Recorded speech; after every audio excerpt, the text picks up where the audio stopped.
Hello and welcome to Life Beyond the Numbers, the podcast for people who are curious about how to have a more fulfilling work life. We live in a world largely driven by numbers, logic and reason. But how we feel at work and about our work impacts us, our organisations and society. There is a relationship between the numbers of our organisations and the life beyond the numbers. I'm Susanne Evans, your host. I've lived and worked in many countries. I've met people who love what they do and people who don't, people who bring their full selves to work and people who won't. But one thing that I've learned that is common to us all is that we are all unique and have unique experiences. And it's helpful to know that there are others who think like we do, or have had struggles too, or have gone where we want to go, or can show us things we didn't know. So join me and my guests as we place a lens on the human side of work life by sharing insights, stories and strategies to inspire you to let your uniqueness shine through. Hello and welcome to episode 125 of Life Beyond the Numbers. This episode is going out on Saturday, April 29th, 2023. And I believe that from May onwards, we will be back to normal scheduling. So there's been some disruption in the last couple of months, since the beginning of the year really. And if you want to know anything about what caused that disruption, do have a listen to episode 122, What Matters Most. And for those of you who have listened to that episode and are fully aware, I am delighted to share that M&M both came out of hospital a couple of weeks ago now. They're both home, they're doing so well, and they will continue to gain strength day by day. And as I said, from May onwards, we will be back to what I would call my normal or typical schedule. So on the first, second and third Saturdays of the month, you can expect a conversation episode with somebody else, me and a guest. And on the fourth Saturday of the month, you can expect a solo episode. And on the fifth Saturday, if there is one, a compilation episode. And to take us into May on this last Saturday in April, this is quite a long episode actually, and it's an episode between Dr Susanne Evans, David Lee and myself. It's an episode that explores the importance of finding work that aligns with your values and your interests. And we talk about some childhood experiences and interests and mentors that influenced our career, I guess. And we talk about how to bring joy or fulfilment into our work. It's quite interactive. There's some fun and laughter in there. And if you want to watch a video of this episode, you can. I'll leave a link in the comments if you prefer to watch it by video. And I'm just putting out the audio, and the audio has been slightly edited also. And Susanne, David and I met. We released an episode late last year, episode 113, I think it was, psychological safety. And I'll leave a link to that in the show notes also.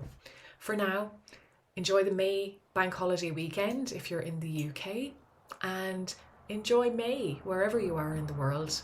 And I'll be back next week with our normal schedule. Until then. Well, hello again. It's very nice to see you both. So today we're having a conversation about work and how we found our thing at work, and this came about from a conversation that we had a few weeks ago about finding our passion, and a podcast that you shared, David. So I don't know whether you want to start off, David, by talking about the podcast that you listened to that got us to this point, and then we'll start having our conversation. Absolutely. Yeah, it came out of something we were talking about. Maybe it was like, hey, what's new and what are you discovering? And I shared this really cool experience in a coaching session that I had with Julie Riesler. Her podcast is called Your Youest You, which is just such a great name.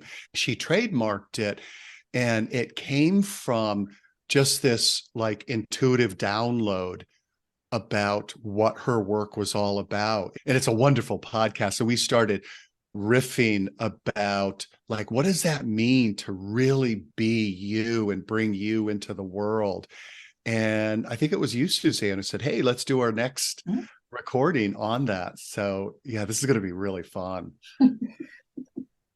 It's that figuring it out, isn't it? Where you are now and how you got to this point, I think is a really interesting thing to think about. And I suppose the question that I was interested in, both of you actually, is where you've ended up now. In your earlier life, were there any clues about that would have made you think this is where you'd end up, or have you ended up somewhere completely different? David, I'll ask you first. Yeah. So two things that I want to mention. One is interest and one is origin story. So one of the things, like to be candid, few happy memories of my childhood was reading. I loved reading. And I'm sure part of it was to escape, but also for my Myers-Briggs, which is INFP, we tend to love the fantasy world, the dream world, etc. And then as a teenager, noticing that the musicians I tended to like the most were those that told stories. And those two interests as a child and young person, it's interesting how that's really shaped my career path. And then just as far as origin story, being acutely aware of the impact that my father not being happy about his career choice and feeling stuck in what he was doing work he hated, but feeling like that was his only option to support the family, and how that looped around decades later into my fascination with the workplace and then working with people as a career coach, helping them find work that works for them. Interesting. It's funny because when I was first thinking about this question, I thought, oh, I don't know whether I have an answer to that. But you talking about reading and stories, actually, that was the same for me. I used to spend so much time in my own head. I'm an only child. I don't have any brothers or sisters. So I spent a lot of time in my own head. I can remember walking home from school and making up stories about what I was doing. And I was obsessed with Heidi. Have you ever heard of the book Heidi? Yes. Yep. Heidi. So I used to pretend I was Heidi walking home from school. So that kind of imagination and story was definitely there from a young age. But I think I went away from that in terms of where my first career, it was consulting and it was very rational. And I think I almost forgot that side of things. But if you'd asked me when I was a child what I wanted to do, I would have said either a spy or an astronaut, because that was basically my career ambitions as a child. Neither of which I've ever managed to do. I love the spy one. That's awesome. It's kind of like consultancy, no? Kind of. In a more boring way, yes. That's great. What about you, Susan? You were nodding with the reading and the stories. Oh, the reading, definitely. And the escapism. I think I was an avid reader from a very young age, and I don't know who encouraged it or whether it was just always there, but reading was something that brought the best of pleasure. And I think studying as well and learning, I think it was a way of escaping housework. If I was busy, I didn't have to hoover or do the dishes or whatever it was. So I was happy to sit in my room and study. And And I know now it's almost like a comfort blanket at times, that studying or learning something new and the curiosity.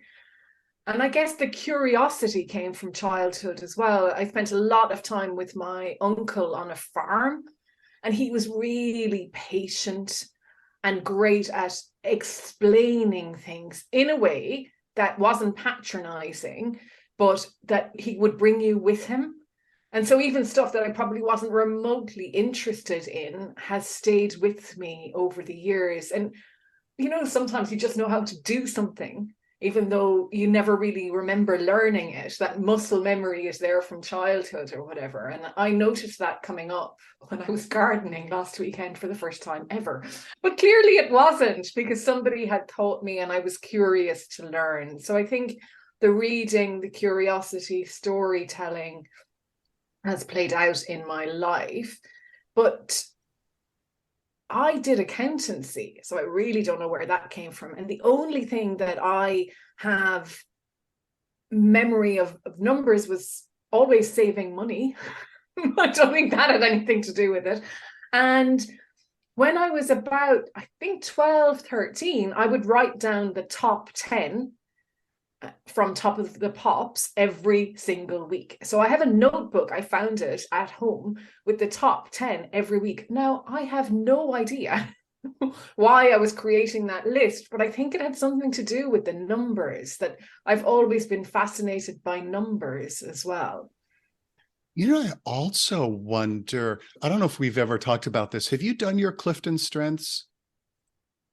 I've done a variation of Clifton. Okay, because it'd be really interesting. So when you said you love studying, is I also wonder, besides getting out of the housework, which that in itself is of value, I also wonder, when you combine that with listening to your uncle and being captivated by that, if the Clifton Strengths of input, and then also learner is kind of self-evident, learner, but input is one of your top 5, because it's one of my top 5. And it helped explain why I read the encyclopedia as a kid. And even though I wasn't a hunter, I would memorize like all sorts of ballistic. My father was a hunter to help get food for the family. And I would like memorize all these ballistic tables for bullets. And that wasn't what I was into, but people who have input as a strength love gathering knowledge and then typically sharing it too. But anyway, so I'd be curious if that's one of your top strengths. Interesting. What you said as well about the unhappiness with your dad at work, what I remember is my dad setting up his own business when I was about 14 or 15, and always saying that the only way to go was to work for yourself.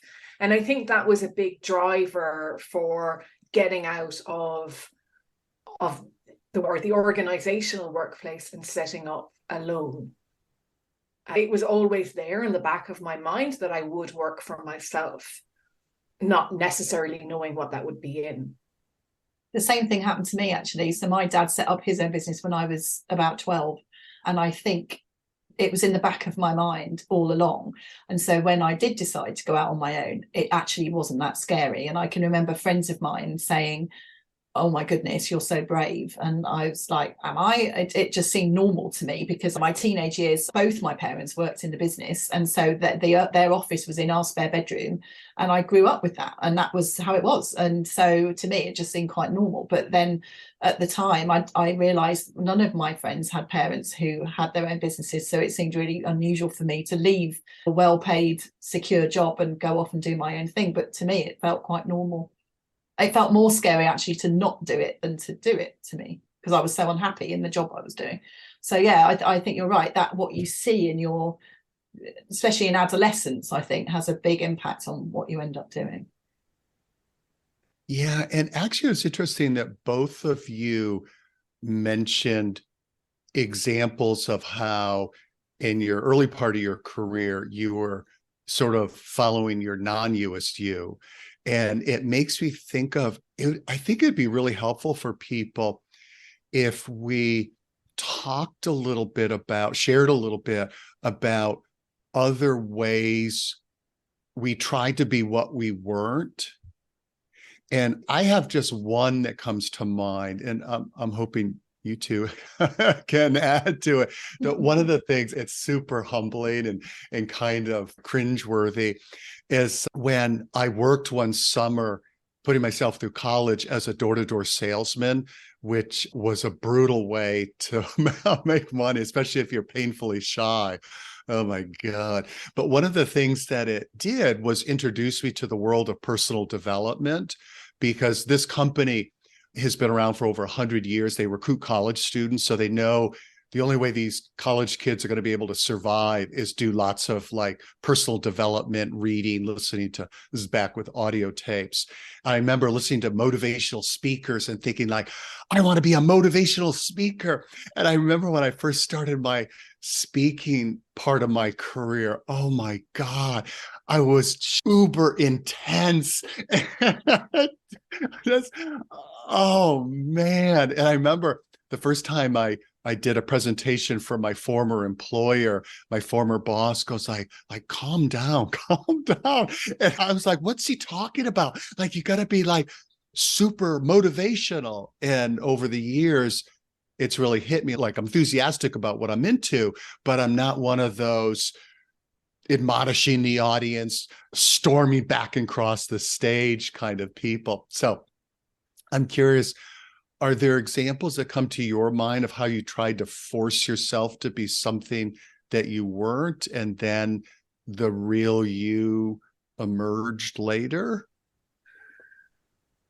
I think for me, it was when I was in Big Four consultancy. So I loved the job, which was working with clients. And I was basically doing similar work to what I do now around change management and people development and all that sort of thing. So I loved that part. But the bit that I think I struggled to shoehorn myself into was the kind of corporate structure. And I think the longer I did it for, the harder that became, because I sort of realized there were other ways of doing the things that we were doing, but you didn't have the option. You had to follow the corporate way of doing things. And I really didn't enjoy all the other stuff that went around it. So the target setting and all the appraisals and all that sort of thing, I just did not like that. And I think it was, for me, that's what did it. That's why I left. Also the traveling, I think it got to me. So I enjoyed that to begin with, but then it all got a bit much for me, traveling all of the time. And so I think that was the catalyst for me leaving. It wasn't that I hated the job, because I didn't. I loved doing the thing, because basically it's what I still do, but it was the structure around it that I didn't like, and the lack of freedom. I've come to realize over the last few years that that's a really big thing for me, is that feeling of being free. And as soon as I feel like something or someone or a client is trying to control me, then I have like quite a visceral reaction to it, and then I have to walk away. And so I think for me, that was what was the catalyst for me going out on my own, was that I want to be in charge of my own destiny, and I can't be in this structure anymore. I have to do something else. So it's more for you, it's like the workplace ecosystem in the Big Four just wasn't a fit for who you are. I've realized over time, it actually is true in my personal life too, that I really don't like the feeling of someone trying to tell me what to do. And it's actually not always a particularly good character trait, I'll admit it, but I have an instinctive reaction to it, that feeling of someone trying to control me. I really don't like it. Well, I relate to that. Ditto. Oh. It's funny, I'm very good at following instruction, but I hate being told what to do.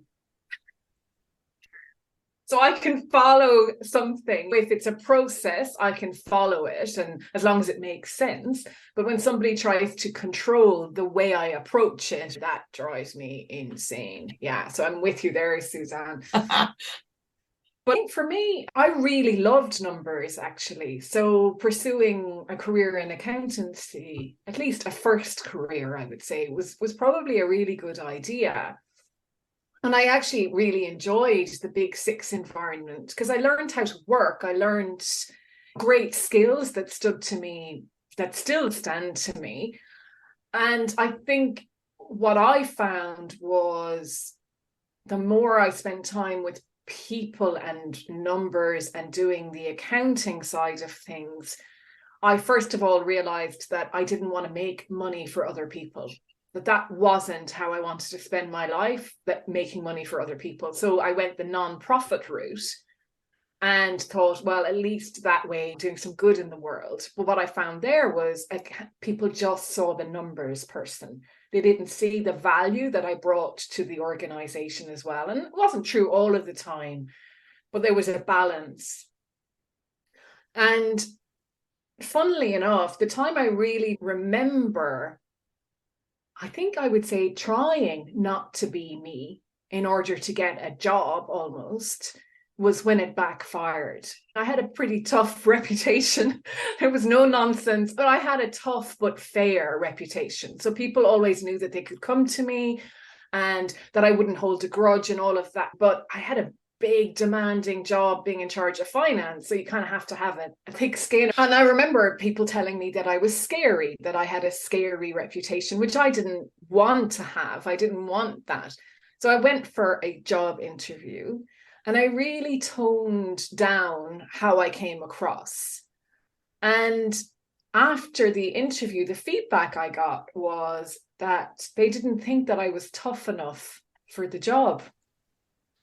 And I found that really fascinating, that there was I almost diluting myself, who I am, to fit what another organization or other people had told me. This was a completely different organization. But instead of being myself, I was showing up trying to alter that person, and then that backfired. And I think that's really important, that when we dampen parts of ourselves that are really the vibrancy or the essence, that other people will not necessarily know that, but they'll pick up on us not being authentic, I guess. That's reminded me of a similar experience that I had when I was still based in London, still working in Big Four, but I'd been away on projects a lot. So I'd been based in Scotland for about a year, and I was just desperate to get out of that project and be based in London all the time. So I decided to start applying for jobs. My best friend at work had left and she'd got another job based in the city. So I thought I'll do the same. And I applied to all sorts of different organisations, and I ended up having some interviews with a law firm to just go into a normal HR job, so out of consultancy and into HR. And it wasn't what I really wanted to do, but I was just so desperate to leave. So I did exactly the same as you. I don't know who I thought I was trying to be, but I was not being Susanne, I was being somebody else. And I got right to the end of the interview process. And the last stage was to go out for an informal lunch with the team. And then that was it. And so off we went. We went to a very nice restaurant in London, and I had lunch, and I was conscious of being less of myself and being a bit quieter and not quite as noisy as I normally am. And anyway, at the end, I got a phone call from the recruitment consultant to say, "I'm really sorry, Susanne, they just didn't like you." It was so awful, and I was so upset.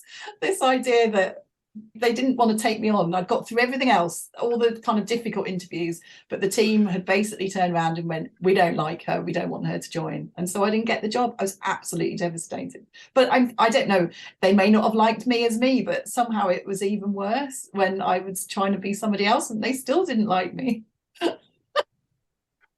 I think it was a lucky escape looking back on it. And I wonder, the question I was wondering about, because I suppose when I was in school, I didn't really know what was ahead. I mean, obviously, like, look back now, I had no idea. That's a whole other conversation. But one of the things I realized is that there was somebody who saw something in me that I didn't necessarily see at the time. And that was the accountancy teacher, funnily enough, who said, "This stuff comes naturally to Susan." Now, whether you'd say that in this day and age or not, but I got it and I understood it, and it made sense to me in a way that other stuff just didn't. And his advice was pursue accountancy, which of course that's what I've done. Indeed, I don't do that anymore. So were there people in your lives that influenced directions or choices, whether that was parents or teachers or mentors you've met, who saw something in you that maybe you didn't see in yourself that helped you know more about who you are? Go on, David, I'll let you answer that one first. Yeah, that's such an interesting question for me, because I don't feel like growing up who I've become, or at least who I've become and career-wise especially, was seen, because as Suzanne knows, with doing the career journey interview that never ended with me. We finished it eventually. Yeah, yes, we did. That I was all about science and nature growing up, and planned on being a wildlife biologist. And that's what I got, and was a good student. So I got all sorts of kudos for that kind of stuff.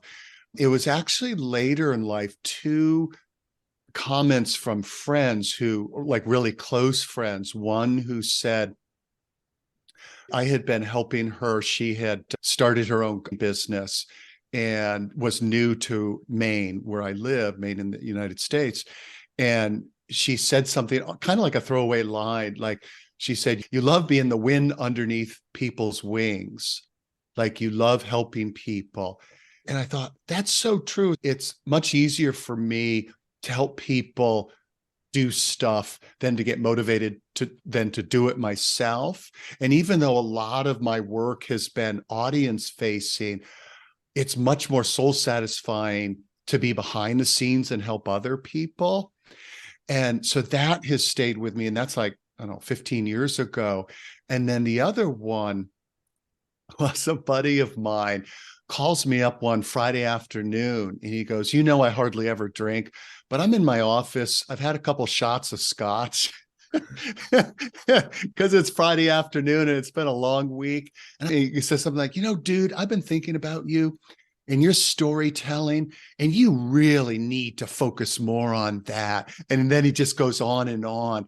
And it's funny because I joke with him. And again, that was like 10 or 15 years ago, that it was his Scotch-induced channeling, because he describes himself as not being really intuitive. But in that moment, the portal to cosmic consciousness was open because of the Scotch. So those, and both have really stayed with me and have helped me continue in my journey in terms of shaping what I do. I love that story. Scotch-induced advice and wisdom. And what about you, Suzanne? It's funny, right from when I was quite young in secondary school, I think the idea of having a career in a sort of business context was definitely always a thing.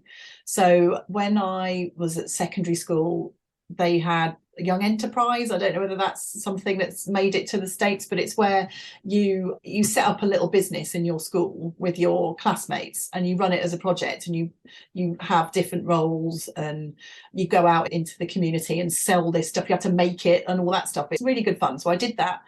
And I did another project which was similar, but I always focused on sales and marketing. That was always my thing. And actually, for a long time, I wanted to go into advertising. That was kind of the thing that I wanted to do. But then I remember one of the teachers at school said to me, you're really good with people, and you know, you should do something around that. So that was starting to think about it. And then, but even when I started university, I did a business management degree. I still had very much an idea that I was going to go down the advertising route. But in my first year, we had to do a bit of everything. And that's when I started to do more the kind of psychology side of things. And again, it was a lecturer at university who said, this really seems to work for you, this people development piece. I hadn't really thought about it up to that point. Everything I'd done had always been focused on going into advertising. And then after that, that was it. So once I went into my second year at uni, I then really specialised in all the kind of people development, personnel management, as it was back in Victorian times, and that side of things. And that was it then. That was what I wanted to do. But I think it was right from that starting point of almost loving that business, commerce, that side of things, but definitely very much around people. And then I think with the sort of academic side of me in that aspect, my cousin went to university. So he's 12 years older than me, and he did a PhD. And I went to visit him when I was about 7, and remember being very taken with the idea of that, and me thinking, oh, you know, well, I'd like to do that, and sort of going around his halls of residence and thinking it was pretty cool. I mean, he did astrophysics, which is not for me, but put that idea in my head. And I think all through my life, my mum in particular has always been saying to me, right from when I was very young, I can imagine you doing a doctorate, and me just laughing and like, oh, no, don't be so ridiculous. So when I finally did do one, she did the kind of classic mum thing and say, well, I told you that you were going to do a doctorate. But I think maybe that encouragement had always been there to kind of keep learning and keep developing. Cool. You know, our examples makes me think of, and I'll remember to bring this up at the end when we talk about tools, is the reflected best self exercise, which is so helpful because as you both know, so often we can't see ourselves as others see us because we're in our skin. And the reflected best self exercise, which is a collaboration of University of Michigan's Business School and Harvard Business School. And this, like, the simplest version of it is just asking people who know you well in a variety of contexts, like, when have you seen me at my best and why is that me at my best? And you can add a bunch of other questions in terms of what do you see as my strengths, etc. And I've done that both for myself and then with clients. And boy, have you two done that? Because it's such an eye opener. I think in a form, yeah. I think when I had some coaching a few years ago, it was around strengths and what would people say were my strengths. And that was a really interesting exercise, because I think sometimes when people ask you, it's hard, particularly if you're in a low state, to identify what are your strengths. So to think about what other people would say about you can be quite. Well, this is taking it the next step because of that very point, is not for you to try to figure out what they think, but actually to ask them. Yeah, I really like that. Yeah. Susan, you asked the question about mentors and things. I'm wondering if you had any that you remembered from your life. Well, I mentioned the accountancy teacher early on, but there was definitely a mentor actually that I worked with who saw how I got on with people in a way that maybe I didn't see as much. And then I did one of those personality tests. I think it was a DISC one at the time, one of them anyway. And one of the findings that they feed back to was that I had the rare ability to be as good with people as I was with details. And I can see that that is rare. And that helped me to move more to the people side, which was really where my interest was. Because the funny thing for me, I think, with accountancy was the numbers were always telling a story. So accountancy was just a storytelling technique in a different way. And I could understand that story. But what I was really interested in is why no one else was interested in the story. And how could I tell the story in a way that brought people with me? And so that really involved me understanding the people side more, and then just getting more interested in that. And at the end of the day, I think if you can get on well with people and work well with people, the numbers will kind of take care of themselves. You still need people looking after that side, but it helps to have people working in other teams in the organization who get that side as well, because people and numbers go through everything we do. There is no organization without people or numbers. They just don't exist. So I think they are the fundamental building blocks, and often they get parceled out and separated and made into these like special skills, when actually if all of us had a basic understanding of how to relate to our fellow human beings and the importance of understanding the numbers, that work places might be a bit more hospitable. And I suppose over the years, though, Susanne, to kind of answer the question, there have been people who have seen stuff in me, sure, that I wasn't aware of. And probably friends as well, like you said, David, who've made a remark and I've kind of gone, oh, I never thought of that. Yeah, it's funny. And so I had a coffee the other day with Emma O'Brien, who you know, Oh, yeah. Susan. Yeah. And so we had a coffee and we were just chatting about work and what we were doing. And as you do, I haven't seen her for a couple of years. And she said, oh, you really love operating in that messy space, don't you, Suzanne? You're really comfortable with messy. And I was like, oh, no one's ever said that to me before, but yeah, I suppose. And I came home and I said that to my husband, and he said, are you? Because that's not how you are in your personal life at all. But yeah, you have that sudden, oh, yeah, maybe that is the space in which I work. That's so interesting, because I put an episode out, a podcast episode last week. David, I know you've listened to it, about a recent event with my mother and sister in a car accident. My mother and aunt, her sister. And my sister listened to it. And okay, it's my sister, but even still, she came back to me afterwards and she said, you have an incredible way of turning a tough situation into an inspirational conversation. And it's not the first time I've heard you do that. And that is who I am. And I've always been like that, actually, with people, that no matter how difficult or horrible the situation is, I can find something to bring us out of it. And not bring us out like positive and ignore it, but actually turn it around so that there's another perspective. And then at the weekend, I had the absolute privilege of being in an audience with David White. He was here in Oxford, in the music room of one of the colleges, and there were 120 or 30 people. And something he said was, there's an invitation, I've got it written here, there's an invitation to a deeper conversation. Share your troubles in a creative story, and that's your gift to the world. And I thought, wow.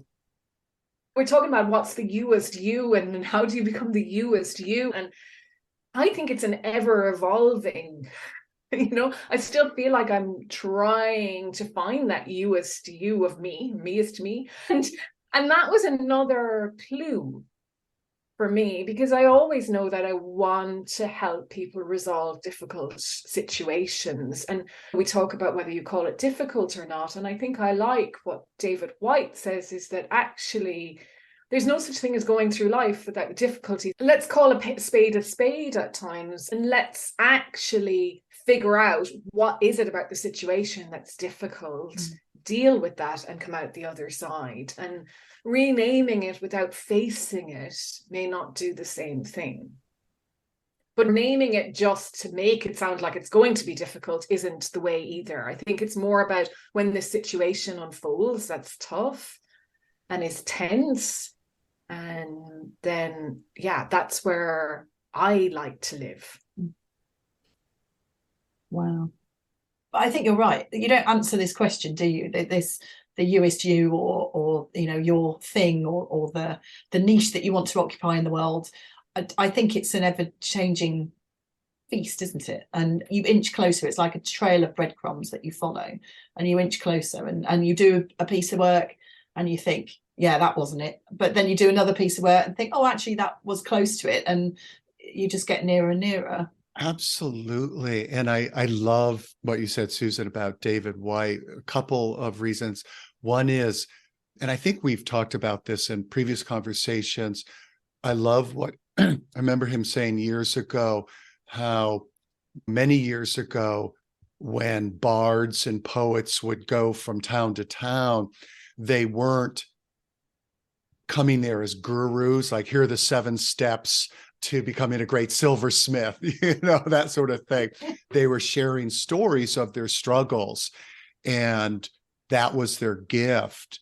And so back to what he said in the presentation that you were at, I think both one of the greatest gifts we can give others is to share our stories of our struggles and our epiphanies, as well as one of the most useful tools, back to what you were just talking about, Suzanne, is availing yourself of people's stories. For instance, for me, as I love listening to interviews with people who are INFPs. Okay, back to the Myers-Briggs, and like, what are those challenges we face with that, or with ADD? What are the challenges? So it both helps you make sense of your own journey, but it also gives you, oh, that's how so-and-so has found their way with that. Or, wow, so like Susan discovered this about her ability to tell the story from numbers. Hey, wait, I didn't realize that was a thing. And let's say somebody listening to that is like, wow, I do that too. And that helps them develop the insight. So listening to people's stories is another wonderful way of developing insights. I think it's probably one of the best ways, isn't it? And if we circle back almost to where we started this conversation and reading, that's effectively what we were doing as children. We were reading, okay, it was fiction, but I bet you it was probably based on the author's own adventures in their childhood or stories they've been told or whatever. And Suzanne, listening to especially your episode with Angus Fletcher that time, I think, and he just talks about how we don't even know how the brain processes stories, but it's the way that we get insights and we learn most from. And you can see that in adverts that are smart and that have funny.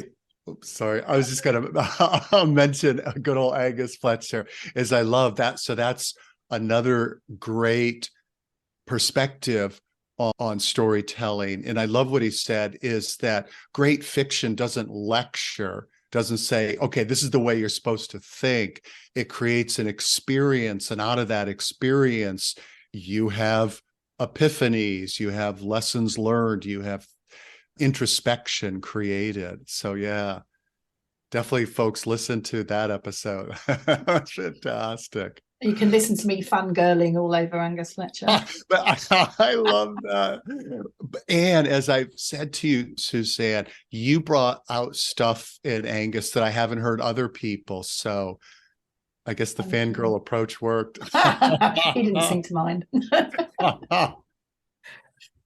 Well, there's a difference between, and we've touched on this a little bit, there's a difference between being genuinely interested in something and having somebody on because they've approached you to be on your show. And I think that comes across when you listen to people as well. And it's just like when you go for an interview and you're not genuinely interested, or this doesn't light you up, or you're not being the you as you possible, it comes across.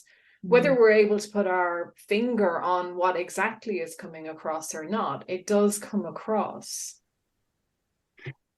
You're saying that, and then I'll loop back to my question, which that I picked before we started recording.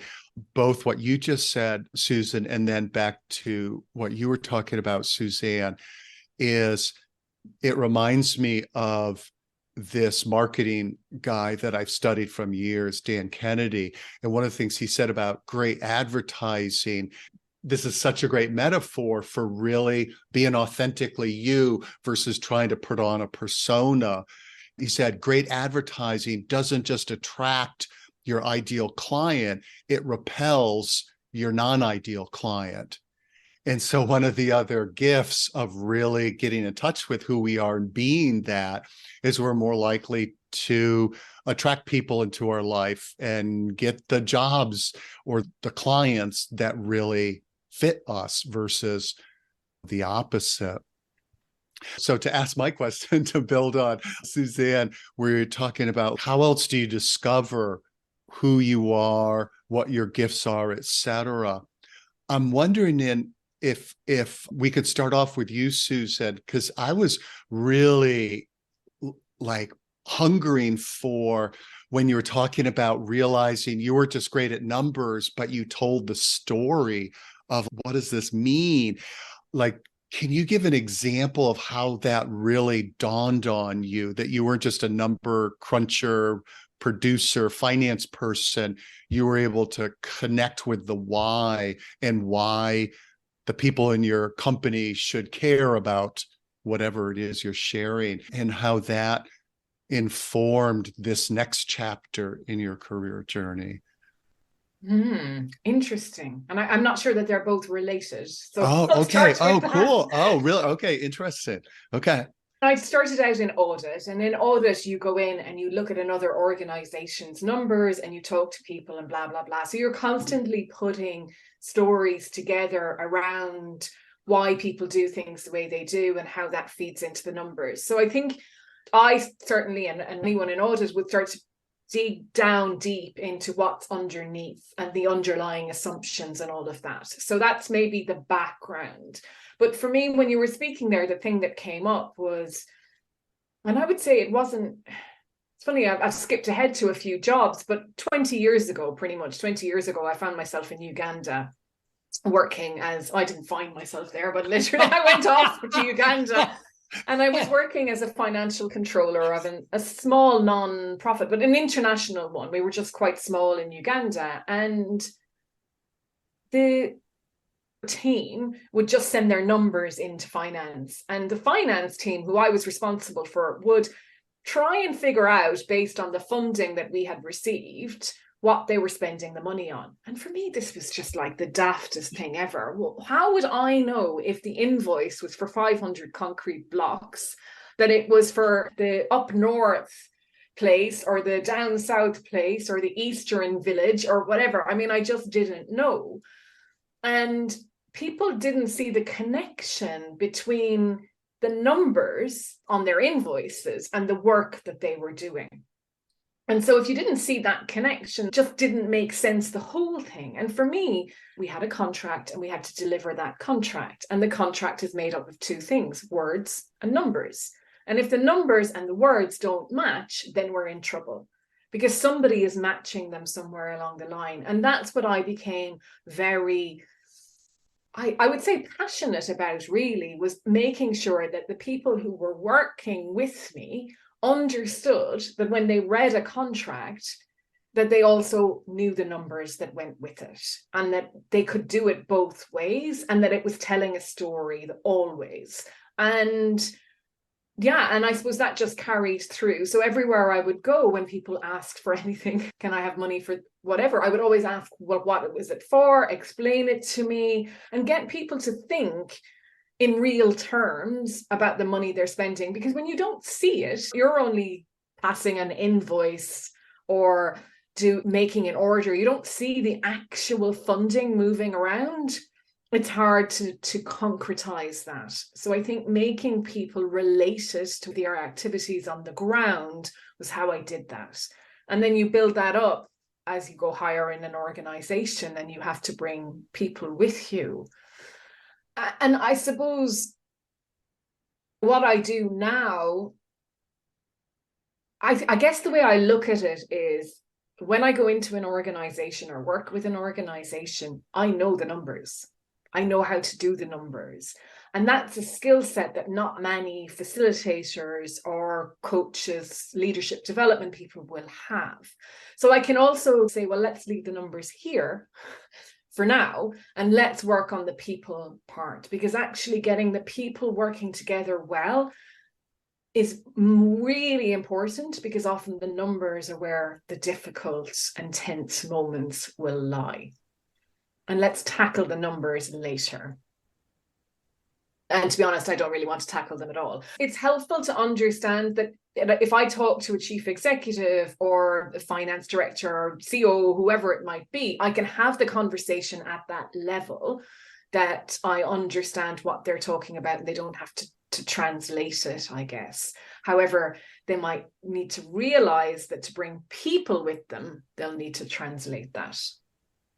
I hope that's answered your question. I feel like I talked for a very long time there. It's No, no interesting. worries. I'm curious, do you, and maybe Suzanne, you could be thinking about this too, do you have like an aha moment when you realize, like, this just isn't my thing, whatever that is, whether as a consultant or when you were an employee?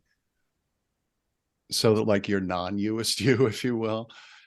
I suppose for me, I just felt like a lot of the time I was repeating the same stuff and behaviors weren't changing. There's only so much you can do, and things had changed utterly, that some of the things still weren't changing enough. And that I wasn't being taken seriously as an individual, that it was still easy to close me off and go, well, there's the finance person. We don't have to listen to you. You're the numbers person. And when you're a director in an organization, you're a director, as far as I'm concerned, first and foremost. And then your discipline comes next. But if everyone else doesn't feel like that, it's quite easy to sideline people. And so I had some very, very, very difficult career moments where I thought, to hell with it, life's too short. I don't want to keep doing this. And I went so far from accountancy because when I went back to university in 2010 to do a master's, I studied nationalism and ethnic conflict because I really wanted a change, and I wanted to learn something for the curiosity and the love of learning. And I was very interested in identity. And the groups and groupism and stuff like that, and identity came from that, my love of all of that. And since then, I think I've been finding my way. So I went back into an organization, but I went in more leadership, general management leadership role, and now I'm working for myself. But still, the jobs I've done, I've been kind of weaving a path that is always unveiling itself. And as the poet Antonio Machado says, traveler, there is no path. The path is made by walking. Yeah, I love that quote. Thank you. And what about you, Susanne? Is there like a vignette you can share where it became really clear, like, man, this is really something I'm good at, or boy, this just isn't me? The one I was thinking about was, so when I was still working in a consultancy firm, I was working on a big project, and it was a change project. It was introducing a new appraisal system. There's a lot of training, a lot of comms, all the stuff that I really like doing. And it was going along swimmingly, and a really good relationship with the client and all of that. And then the partner came up from London, and all the big wigs came and started doing all these presentations to the client. And they were waffling on about this, that, and the other. And then they left the room. And I remember the client turning to me and saying, Susanne, what were they talking about? And then I'd be like, oh, okay. What they're trying to say was this. That was when I realised, oh, okay, this way of doing things, it's not working for me, but it's also not working for the client either. And the fact that I'm having to translate for my client, clearly the way that I am doing things is working better for this client than the corporate way. So that was a real moment. Maybe there is a different way of doing it. And then I think I mentioned like the trail of breadcrumbs earlier, and I think that's really been a theme for me over the last probably 10 years or so. Just reading something, thinking, oh, that's interesting. So my first, I suppose, understanding of story and the power of story was in about 2008. I've been on my own for about a year, and I was doing an interim piece of work, which I hated, by the way. I hate doing interim projects, but I needed the money, so I was doing it. But in that piece of work, I was working as part of a talent team. And again, we were introducing a performance management system, and they were doing some training. And this company got some external trainers in to train the senior leadership team in how to deliver the message of this new system, which was actually quite robust in comparison to what they'd had before. And they introduced the concept of telling the story as to why this was a good idea and why it was going to happen, which was a real shift for this organisation, but a shift for me, because to that point, the comms had always been on any change projects, just telling people what was going to happen. The idea of doing a story was new to me, but it really piqued my interest. But then I kind of filed it away and went off and did other things for a while. But then I realised now, looking back, that it was a whole load of a trail of things, of interesting people, interesting conversations, like, oh, that's interesting, I'll file that away. And then I gradually started to formulate this idea of, based on all these experiences, I think that there's a different way of doing things to what I've seen done before. And I don't know what that is yet, but I think there's a different way of doing change, and I need to figure this out. And that's led me to doing the PhD and all of that. But it was sort of a series of things which I followed, which I'm still following every day. I read something or hear something and think, oh, that's interesting, and make a note in my interesting folder, and eventually it will all come together, I hope. You only have one. Still work in progress. I love it. One quick thing related to the interesting folder, Suzanne, and then I want to share my example, and it'll fit in with your stories about not fitting in a rigid environment. That I was just listening this weekend to a podcast. It was one of the how to be an INFP ones that I've really been diving into. And one of the things that I think both of you will relate to, because all three of us are involved in creating stuff, content in whatever form, is this person was saying, if like sometimes what we think is burnout is really that we haven't inputted enough novelty, new information, etc. Yeah, to power the, like my words, like the creativity machine in us. And well, yeah, and especially again, Susan, I bet you're also high input. And it's one of those things when somebody says something that you agree with and you're like, wow, they're so smart, because you already agree with it. But it's also helpful to hear somebody reinforce something you've kind of felt, but have somebody else name it. So inputting from a lot of different sources is a way to jumpstart creativity, to fuel it. If I could put my career coach hat on for 1 second, one of the classic is to help people discover, like, what am I passionate about? What fires me up? What am I really good at? Is just to imagine like one of those old-fashioned analog dials, like 1 to 10, a meter. And just as you're doing your job and outside your job too, just notice your level of enthusiasm, energy, engagement, and notice it for the different things that you're doing. And so the example that sometimes I'll share with clients, because it was so striking, and this happened also around more than 15 years ago. And I'll do the short version, Suzanne, because you know the longer version.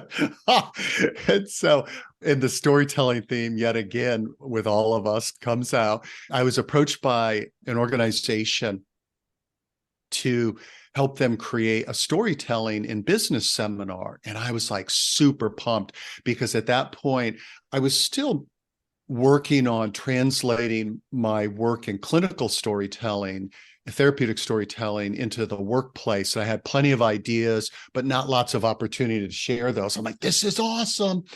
And then they explained that what they wanted me to do was to translate somebody else's book on storytelling into their seminar using their very rigid, formulaic seminar creation process.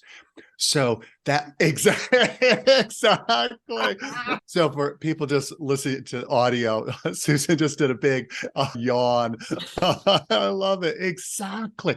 So 2 things I despise. One is having to just be a mouthpiece for somebody else's work versus synthesizing many, many different sources, number one, and making it my own. And then number 2, to your point, Suzanne, this rigid, this is how you have to do it structure. I'm much more of an intuitive program creator. But I decided, like, it's a great career move. Let's do it. So this was a project. It wasn't be an employee there. So I fly down to New York City, meet with the author, meet with a company. And it's like, this is worth it. This could be my ticket to storytelling in business. I'll do it. Then I fly back home to Maine with major reservations, even though, like, I can do this, because the project schedule was super aggressive, and I'm not a racehorse. I don't work well under like really tight, time constraints.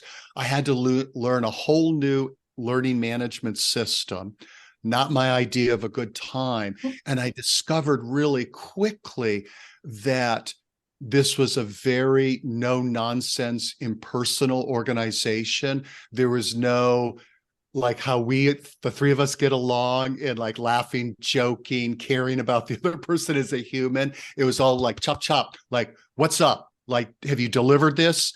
And then the other piece is related to the lack of communication is my support system there wasn't returning my emails asking like, I can't get into the learning management system. I don't know how to work this. And my first deadline, I'm working the whole weekend. My first deadline is Monday. And I can't deliver on my first deadline. I'm getting no support, blah, blah, blah. Kind of like what so many new employees experience being a new hire. And so it finally hit me. There's no way I'm going to be able to deliver a product, let alone a good product in their deadline. I hate this already. I spent the whole weekend hating on them and this project and feeling like a big loser. And so I'm like, face it, you need to bail. So I let them know and said, I know somebody who can do this. I'm not going to be able to deliver what you want. And then I switched from that, where my energy meter was, if there was something below zero, it would have been at, to switching gears and working on this new seminar that I was working on my own, called What Every Manager Needs to Know About Human Nature. And it was so wild. The moment I switched gears, I'm like Lazarus rising from the dead, that I could just feel myself just like, my energy level. And Susan, you talked about the curiosity that you have, and my curiosity about like, oh, this cool research, how can I translate this so they'll understand it? And what about this and this?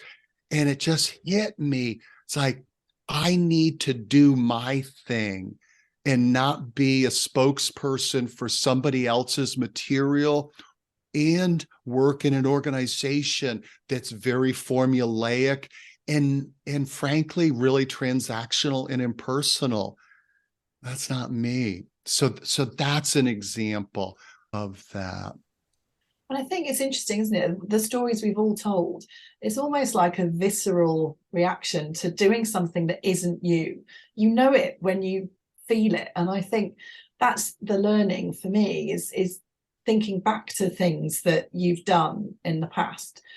And how did it feel to be doing that thing? Because you know deep down when something isn't bringing you any joy. Whether you admit it to yourself is another thing, but you know it.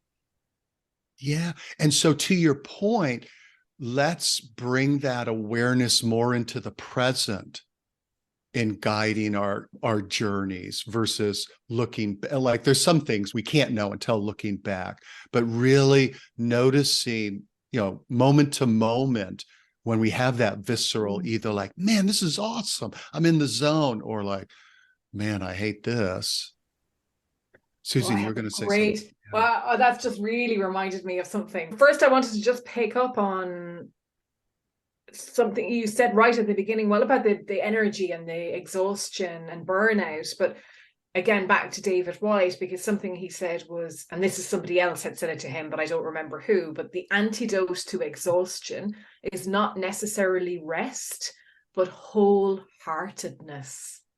And I love that, because you know yourself that when you're like, you've demonstrated that so well, David, because you talked about your energy coming back up and breathe life back into you because your whole heart was in it. But in the other one, your heart was like over there somewhere, and the separation. But the visceral, for me, this is fantastic, because it leads on from earlier on the why I left accountancy almost. I used to go to work, and we had this board where you signed in every morning as you went up the stairs. And my colleague, who I was having a really, really difficult time with, there was one morning I was going in, and I saw that this person was already in the office, and I put my name across like that, and I went, and I caught myself. And I realized, and that's back to the present moment, David, but I realized when I caught myself, that visceral reaction, that I had been doing it for days, if not weeks. but I hadn't been conscious of it like that. But that one day, whatever it was, I really caught myself. And that was it. That was a massive turning point, because I thought, I cannot keep going somewhere where before I even get on the first step of the stairs into the office, I'm ready to run away. And I think, it's something about the self-awareness. You're never aware that you're not aware until you figure out you're aware, I love it. Yeah, that's great. Yeah. But it's kind of true. Yeah. And that's when sometimes you do need other people to say to you, I've noticed that you haven't been in great form over the last few weeks, or I've noticed you've bitten my head off, or whatever. And I think at times helping people to see what's in front of them that they're not seeing can be a great service to others as well. That's such a great point. Back to some of the earlier things you're talking about. And I know one of the other terms I love that David White will use is like, what is a courageous conversation you need to have? And one of the biggest gifts we can give to people is being brave enough to say like, hey, can I bring up something that I'm noticing? Because it is awkward to do that. And it takes a good friend to be willing to overcome the awkwardness to give us that feedback. So that's or someone who doesn't know you at all. Yeah. Because like, what is wrong with this person? I was just wondering, as we finish off the conversation, is about particular resources and things that you've used. So I know last time we all spoke in preparation for today, we were sharing various things, podcasts and courses and all sorts. I just wondered if there are particular things that you have seen, read, heard that you would want to share around helping people to find their space, their niche in the world. David, I'll ask you first. Yeah, sure. So one, it's definitely your USU. Number two, an amazing book called The Great Work of Your Life by Stephen Cope. Can't sing its praises high enough. At the very least, I'd recommend people listen to a couple of podcasts by Stephen Cope. The book Callings by Greg Lavoie, also beautifully written, like The Great Work of Your Life, and super useful in terms of noticing what brings you alive. I'm just, as you could probably tell from me mentioning the Myers-Briggs a bunch of times, I'm such a big fan. I know it doesn't resonate with everybody, but if it does, it's worth taking and then seeing if it does, like, wow, that's really me, resonate with you, is to listen to podcast interviews, watch YouTube videos related to what you said, Susan, about we're not aware that we're unaware. That is like, one of the best ways to learn about our blind spots, well, actually, as I mentioned before, is like hearing people who are similar to you talk about their discoveries. So recommend that. And then a little shout out to, my plan is by early spring is to join you two ladies with my podcast.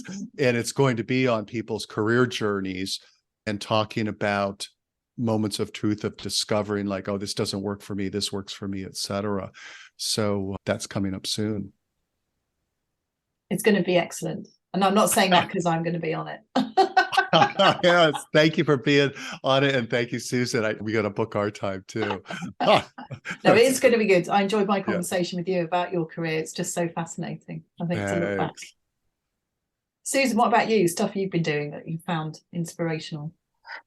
Yeah, I mean, so many things. That's the thing. And I'm struggling to come up with just a couple of even books at the moment, because I think that's the thing, isn't it? For me, there's been iterations all the time. And so the people that have maybe helped me a few years ago aren't necessarily the people who I am being helped by now in books and podcasts. But one new podcast I came across recently is the Evolving Leaders podcast. And their phrase is, the world is evolving, are you?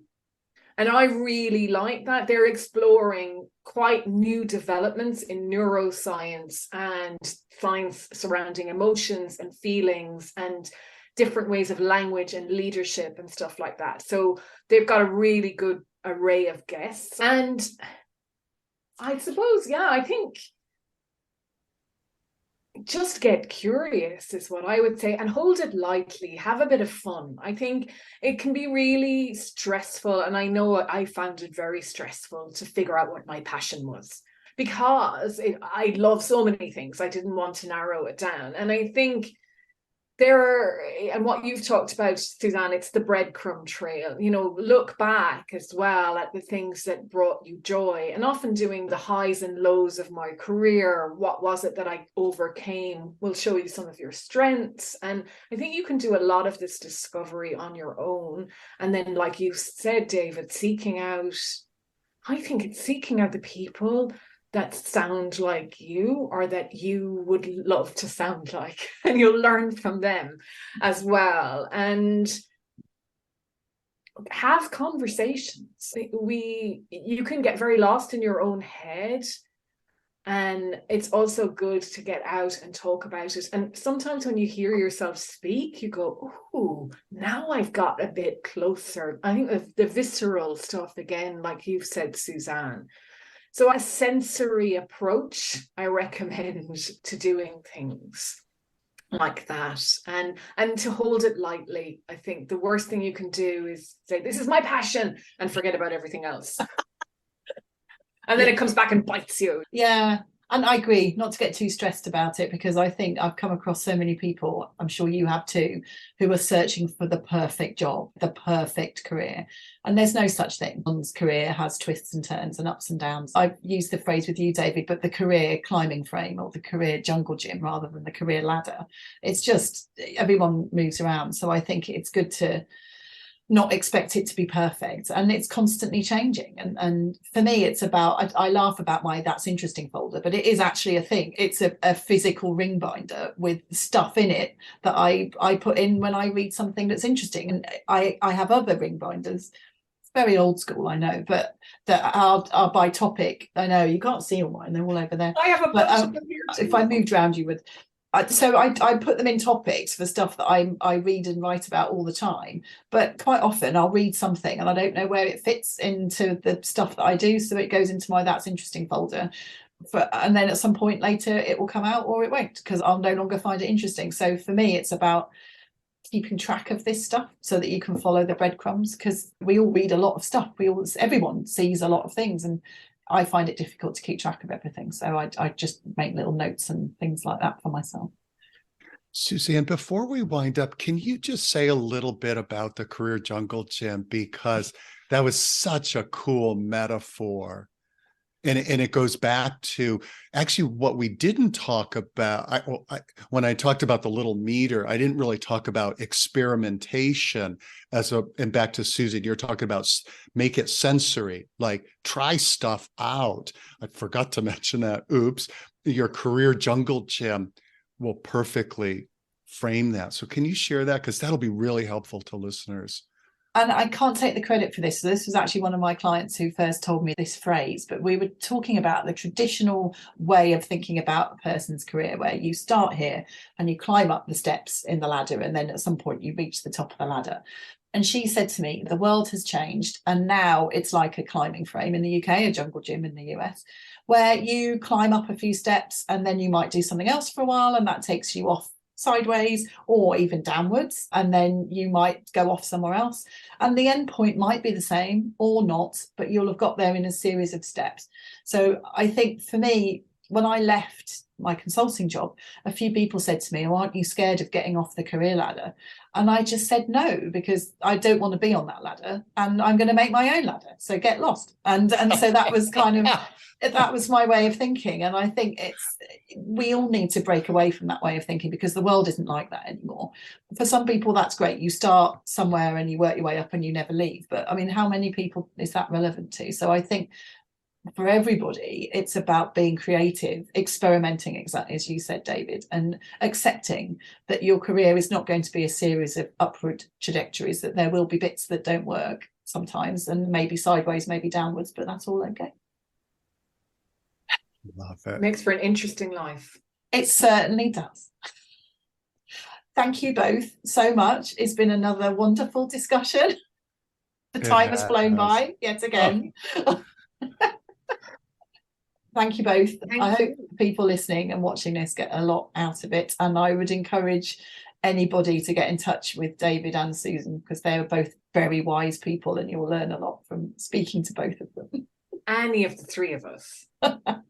Thank you.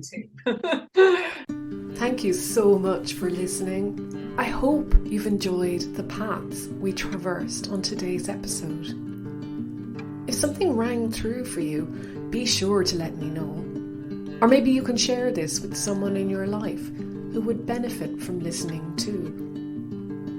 And if you enjoy helping others, I'd be so grateful if you would leave a review, so that people who might also be curious about their own life beyond the numbers can discover this podcast too.